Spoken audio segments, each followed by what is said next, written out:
किसी पर एक उंगली उठाने के लिए ये ध्यान रखना चाहिए कि 4 उंगली मेरी तरफ है। तो आप किसी को बालक बुद्धि बोलेंगे तो आपकी बैल बुद्धि लोग बोल रहे हैं आपको। आपने उनको पप्पू बोला था, आपको लोगों ने क्या चौकीदार चोर है का नारा दिया। तो देखिए, आज आप किसी की छवि खराब करेंगे, किसी के लिए गड्ढा खोदेंगे तो आप जाहिर आप खुद भी गड्ढे में गिरेंगे। लेकिन आज जिन पत्रकारों को हम गोदी मीडिया कहते हैं, हम गिद्ध मीडिया कहते हैं, हम वो पत्रकार जो निष्पक्षता के साथ सत्ता की आंखों में आंखें डाल करके जो सवाल उसको करना था वो सवाल करने की बजाय आज वो सत्ता की चाटुकारिता कर रहा है। मैं महंगाई की बात करूं, मैं बेरोजगारी की बात करूं, आज हर 2 घंटे में एक युवा आत्महत्या करने पर मजबूर है। आज अगर हम बात करें, हम नीट की बात करेंगे, आज पेपर लीक हो रहे हैं, 2 करोड़ रोजगार की बात हुई थी, लेकिन आज कितने लोग बेरोजगार हो रहे हैं। किसानों का कर्जा माफ करने की बजाय ये सरकार जुमले देती है, अपने मित्रों के कर्ज माफ करती है। आज हम देख रहे हैं कि आज हम किसानों की बात करें, बेरोजगारों की बात करें, हम पर लाठियां और डंडे बरसाए जाते हैं। लोगों के अंदर अच्छे दिन जो सपने दिखाए थे उसको लेकर के भी आक्रोश है। तो आप ये देखिए कि आज लोग अब इन चीजों को समझ चुके हैं कि हमें क्या चाहिए। मैम, आप एक एडवोकेट है, आपको क्या लगता है जिस तरीके से अमित मालवीय ने एक टीवी इंटरव्यू में कहा है कि जो इंदिरा गांधी और जो राजीव गांधी हैं उनकी जो हत्या हुई थी उसका कारण कहीं ना कहीं उनकी नीतियां हैं? देखिए, बड़ा अफसोस होता है कि देश के वो पूर्व प्रधानमंत्री जिस तरीके से इंदिरा गांधी जी और राजीव गांधी जी के लिए ऐसे शब्दों का जो प्रयोग करते हैं, खास करके भारतीय जनता पार्टी के जो तत्पूंजिया, मैं कहूँगी कि नेता भी इस तरीके नहीं, एक मिनट, तत्पूंजिया नेता जो अपनी सिर्फ राजनीति चमकाने के लिए इस तरीके से देश के जो पूर्व प्रधानमंत्री रहे, जिन्होंने देश के लिए अपना सर्वोच्च एक खून का कतरा बहा दिया, उनके लिए इस तरीके की भाषा का इस्तेमाल करना बेहद ही अफसोसजनक है। देखिए, आज वो हमारे बीच नहीं है, लेकिन जाहिर है उनकी शहादत, जाहिर है हम इस बात को कभी नहीं भूल सकते कि किस तरीके से उन्होंने पाकिस्तान के 2 टुकड़े किए। हम कभी नहीं भूल सकते कि इंदिरा गांधी जी का जो ऑपरेशन जो रहे हैं वो हम कभी नहीं भूल सकते। आज जो देश के लिए इन्होंने, आज हम देख रहे हैं कि देश जो प्रगति कर रहा है, देश जिन ऊंचाइयों पर है और जिन विचारों के कारण जो हमारी विचारधारा रही है उस विचारधारा को लेकर आगे जिस तरीके से हम बढ़ते रहे हैं, खास करके अगर मैं बापू का जिक्र करूं जो कि अहिंसा का रास्ता बताते रहे हैं, और ये वो लोग हैं जो सावरकर को मानने वाले लोग हैं। समय समय पर राहुल गांधी जी की छवि को खराब करना और हमारे पूर्व प्रधानमंत्रियों की छवियों को खराब करना लगातार, कभी सदन के अंदर हो या सदन के बाहर हो, इस तरीके की टिप्पणियां करना। पत्रकार उनका इंटरव्यू ले रहे थे वो उस समय शांत थे, उन्हें कोई काउंटर क्वेश्चन ही नहीं। देखिए, वो पत्रकार कहाँ है? वो पत्रकार के भेष में भाजपा के ही जो भाजपा के लिए काम कर रहे हैं, ये वो पत्रकार हैं जो, माफ़ कीजिएगा मुझे कहने में बिल्कुल अच्छा नहीं लग रहा, लेकिन आज जिन पत्रकारों को हम गोदी मीडिया कहते हैं, हम गिद्ध मीडिया कहते हैं, हम वो पत्रकार जो निष्पक्षता के साथ सत्ता की आंखों में आंखें डाल करके जो सवाल जिसको करना था वो सवाल करने की बजाय आज वो सत्ता की चाटुकारिता कर रहा है। और बहुत अफसोस होता है कि जिस तरीके से हम देख रहे हैं कि लगातार विकास जो मॉडल था वो विकास मॉडल ध्वस्त हो गया। विकास के नाम पर जो सरकार आई थी, आज उस सरकार से कोई सवाल नहीं है। वो पत्रकार जो सो कॉल्ड पत्रकार हैं, वो पत्रकार सवाल किससे करते हैं? विपक्ष से। विपक्ष कौन होता है? विपक्ष जनता की आवाज़ है। जिस तरीके से आज देश के अंदर, अब मैं महंगाई की बात करूं, मैं बेरोजगारी की बात करूं, आज हर 2 घंटे में एक युवा आत्महत्या करने पर मजबूर है। आज अगर हम बात करें, हम नीट की बात करें कि आज जिस तरीके पेपर लीक हो रहे हैं, 2 करोड़ रोजगार की बात हुई थी, लेकिन आज कितने लोग बेरोजगार हो रहे हैं।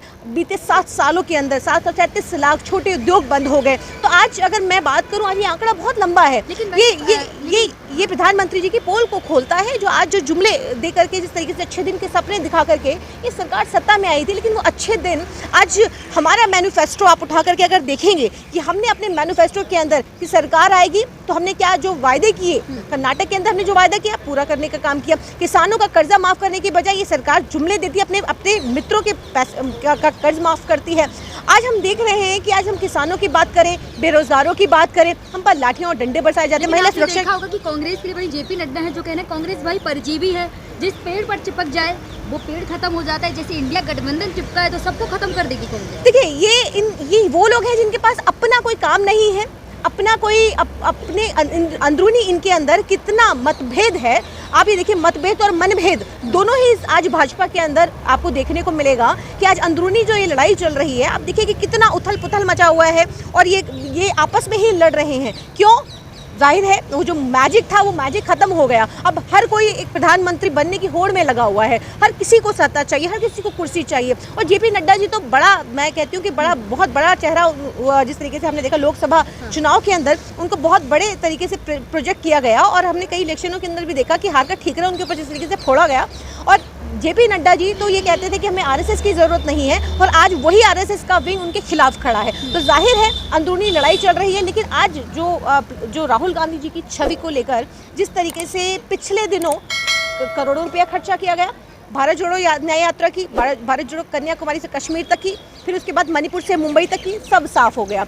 लोगों को दूध का दूध और पानी का पानी हो गया। चौधरी कह रहे हैं, जो बीजेपी के एक एमएलए हैं, वो कह रहे हैं कि कांग्रेस तो भस्मासुर है। देखिए मैं पर्सनल टिप्पणी नहीं करना चाहती, लेकिन ये वही लोग हैं जो पहले कांग्रेस के अंदर कांग्रेस की नीतियों पर चलने वाले लोग थे। आज वो इधर उधर जो भटकने का काम कर रहे हैं, और जिनका आप जिक्र कर रही हैं, अभी कुछ दिन पहले वो कांग्रेस के साथी थे, उसके बाद वो आरएलडी के अंदर गए, और अब जाकर के भाजपा की गोद में बैठने की तैयारी है। तो जाहिर है ये बयानबाजी करके जो लोगों को पता है, कांग्रेस के खिलाफ बोलिए, माइनॉरिटी के खिलाफ बोलिए, और सिर्फ आप सीधा भाजपा, साफ इशारा है कि भाजपा की गोद में जाके बैठने का पूरा मन इन महाशय ने बना लिया है। तो ऐसे लोग, देखिए ऐसे लोग, मुझे नहीं लगता ऐसे लोगों को बहुत ज़्यादा इंपॉर्टेंस देने की जरूरत है। ऐसे लोग आते जाते अपॉर्चुनिस्ट होते हैं, और हमें लगता है कि शायद आज जो कांग्रेस के ऊपर टिप्पणी कर रहा है, या मैं कह रही हूँ कि आज देश के अंदर जो एक वर्ग जिस तरीके से उस वर्ग के ऊपर टारगेट करके अपनी राजनीति चमका करके लोग आगे बढ़ते हैं, तो कहना चाहती हूँ कि आज वो वही कांग्रेस जिसको कहते थे खत्म हो गई, कांग्रेस मुक्त विपक्ष मुक्त भारत बनाने का सपना देख रहे थे,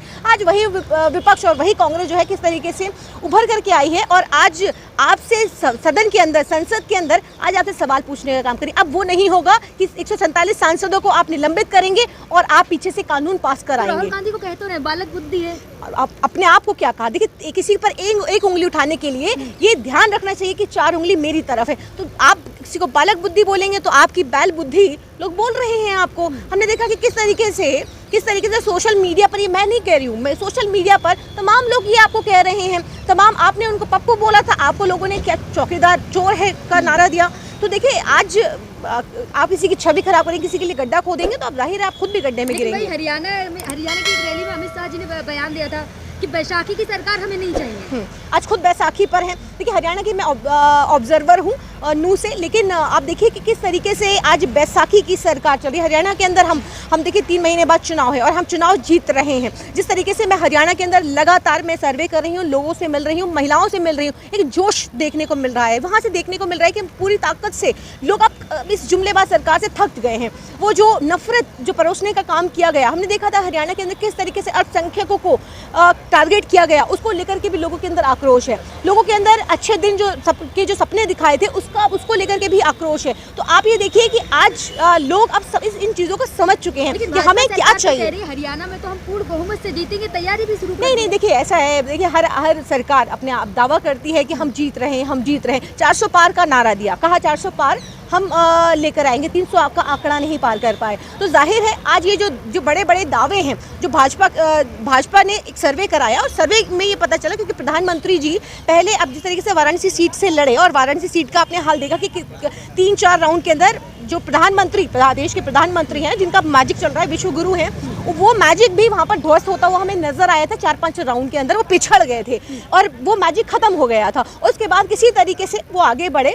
तो आज वो पहले अयोध्या से चुनाव लड़ने जा रहे थे मोदी जी, लेकिन फिर जब सर्वे किया, सर्वे एजेंसी ने बताया कि नहीं, यहाँ से आप मत लड़िए, यहाँ से हारने के पूरे चांसेस, तो फिर उन्होंने मन वाराणसी से बनाया। लेकिन आप कह रही हैं मोदी मैजिक खत्म, लेकिन वही भाजपा के जो नेता है वो तो लगातार ये कहते नजर आते हैं कि मोदी जी के अच्छे आचरण से हम तो यूं ही जीत जाएंगे। ये सब खुश करने के लिए ये बातें कही जा रही हैं। और देखिए कितना मतलब लोग उनके आचरण को और जो उनका जो बिहेवियर है, उस बिहेवियर से आप देखिए कि अंदर के अंदर जो अंदर फूट डली हुई है वो हमें साफ देखने को मिल रही है। हम साफ देख सकते हैं कि अंदर की जो फूट जो हम देख रहे हैं कि किस तरीके से हमने देखा कि अंदर जो उनके नेता हैं, वो चाहे मैं योगी जी की बात करूं, चाहे मैं बाकी और अंदर जो बड़े बड़े सीनियर इनके लीडर हैं उनकी बात करूं, तो देखिए ये आरएसएस ने अपने आप को कहीं ना कहीं इस चुनाव के अंदर किनारा मुझे लगता है कि शायद किया, क्योंकि नड्डा जी का एक बयान था कि हमें आरएसएस की ज़रूरत नहीं है, क्योंकि आरएसएस, बजरंग दल, ये तमाम जो विंग है ये भाजपा का विंग है, क्योंकि वो कहीं ना कहीं थोड़ा बहुत खफा था, लेकिन साथ खड़ा था, लेकिन खफा था।